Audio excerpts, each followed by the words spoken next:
Sa mga mahilig mag-food trip dyan, aba, may nadiscover na naman tayong bagong food tiangge.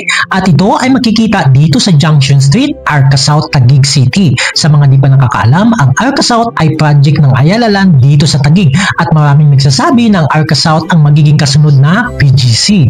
Kahit di pa tapos ang proyekto at ongoing pa mga constructions dito, ay naging paborito na itong pasyalan ng mga Taguigenyo. At eto na nga, ngayong linggo ng gabi, kahit umambon ay dinagsa pa rin ang food tiangge nito ng mga tao. Parang soft opening ba nga lang ito dahil maiksi pa lang at di ganun kadami ang mga food vendors dito. Kumbaga, nakikiramdam pa lang sila sa demand ng mga tao. Pero dahil ganito kainit ang pagtanggap ng mga tao sa kanila, malamang sa malamang ay baka dadami din ang mga kapwa street vendors dito sa Kalaunan. Ay siya, samahan nyo ako ngayon at iikutan natin itong food tiangge dito. Kahit sabihin mong ganito to kasimple, aba, kita mo naman may live acoustic pa na pwede kang mag-request at mag-sing along. Sisilipin na rin natin kung ano-ano ang mga masasarap na pagkain ang mga tinitingnan dito. If you are living here in the southern part of Metro Manila, uy, para talaga sa yung video na to. At para naman sa mga ibang viewers natin na hindi taga-south, malay nyo baka maligaw kayo dito banda. Kaya isama nyo na ang Arca South sa itinerary ninyo. Oh, intro muna tayo ha.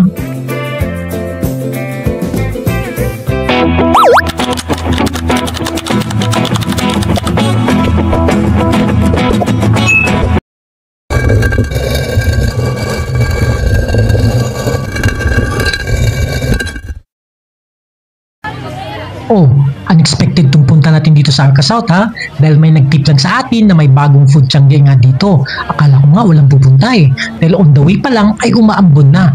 By the way, today is Sunday, November 23, 2025. Ilang kembot na lang magpapasko na. At syempre, hindi kumpleto ang Paskong Pinoy kung walang gala at walang kainang magaganap. Dahil malapit ng Pasko, siguradong magsusulputang parang kabute ang mga food tiangge dito sa Metro Manila. At bilang isang travel vlogger, responsibilidad namin ang magbigay sa inyo ng mga latest na pasyalan at mga kainan. At ang gusto lang naman naming regalo mula sa inyo ay mag-subscribe sa aming mga munting YouTube channel. According sa isang chismosang street vendor na nakausap ko a while ago, open daw ang food tiangge nito daily, Monday to Sunday from 5 PM to 12 midnight until December 30 daw sila dito. At kung sakali lang naman na makapunta ka dito, no worries, pag-parking ang usapan. Dahil mapa 4 wheels o 2 wheels man ang dala mo, libre ang parking at sobrang lawak pa. Dahil nakarating ka na rin, dito sa second part ng video natin, papatakamin na kita ng mga tindang pagkain dito. Focus ka muna best sa pagkain, di na muna ako magsasalita para totally maramdaman mo ang vibes ng lugar na ito.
Convert nyo na ng price.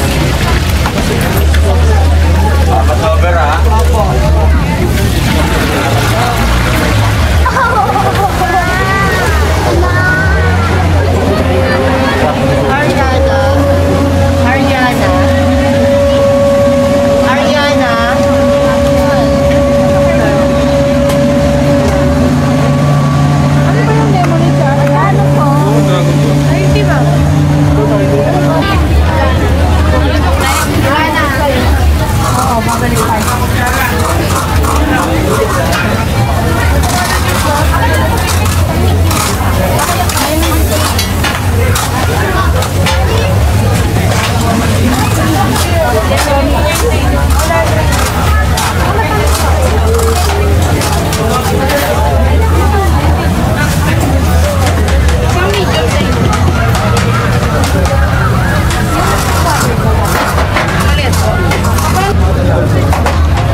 pieces. Okay naman ang 4 po. Or Po. isang flavor lang sa Pwede pong mix sir. Mix po. Oh, wait na lang. May order na kayo. Ay, Good. Wala na! Medyo ganyan yun. Medyo ito sa mga dalaman. Gabi na po namin ang ating set. Napag-good din kayo sa bahay. Wala ng pita. Baga po kayo sa Arkansas Rock sa Gigo. Kasunod na yan, nagaganap po ang buzzer po ngayon na pan sa plate. Hanap po tayo makikita 20 merchants po na nandito ngayon. 20 na yun, baka wala akong mabili ha. Sobrang kasunod mo nila. Pinaktakan po. Ito po sisa. Ito, ano yun? Ito. Tapos isa pong dinuguan. Okay na. Lima pong meal. Wala na po, kahit sana. Ito na lang? Isang order na rin. Kuya. Kuya. Chicken katsu pa. Ilan yung nandun mo? Kaya. Pwede nyo po kayo lang ang page para baskets.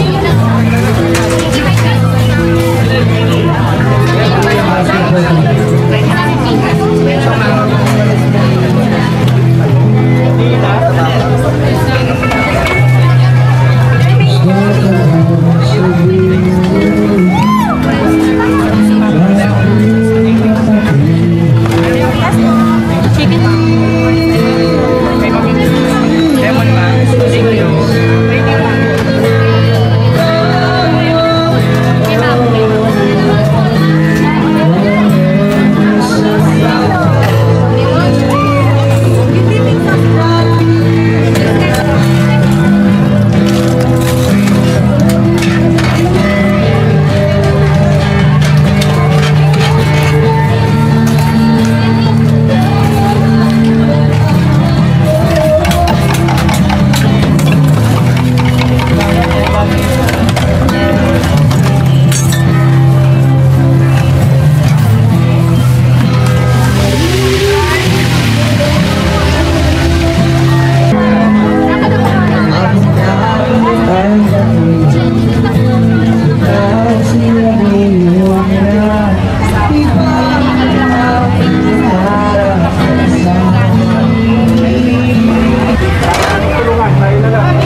Hey, what's up, vlog?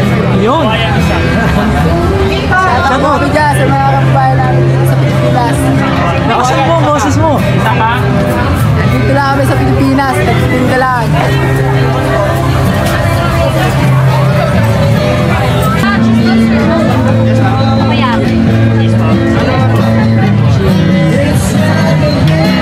Cheese na whistle.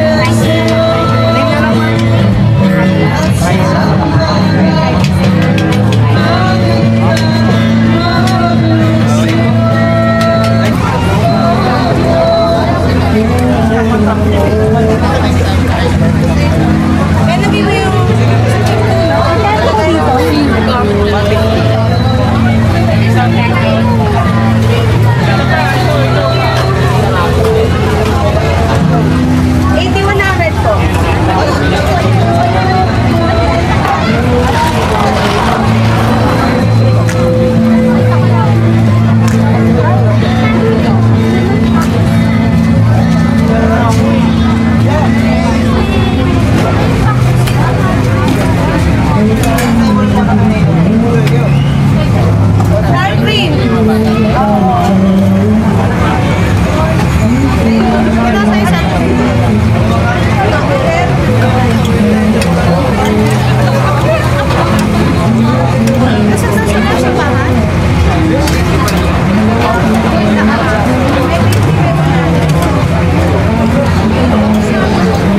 May tendero na ako dito eh.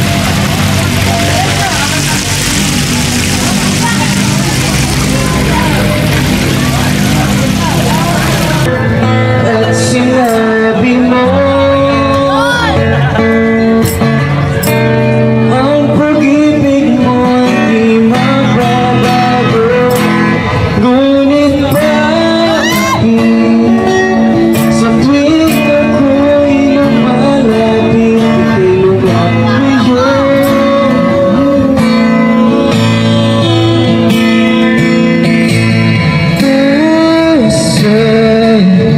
laging nasasaktan pag may kasama kang iba.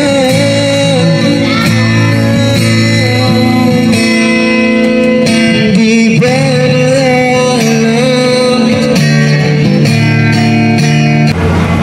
Kung umabot ka sa dulo ng video natin ito, thank you so much. Hanggang dito na lang muna tayo ulit mga ka-wonder. See you on our next adventure. at sabihin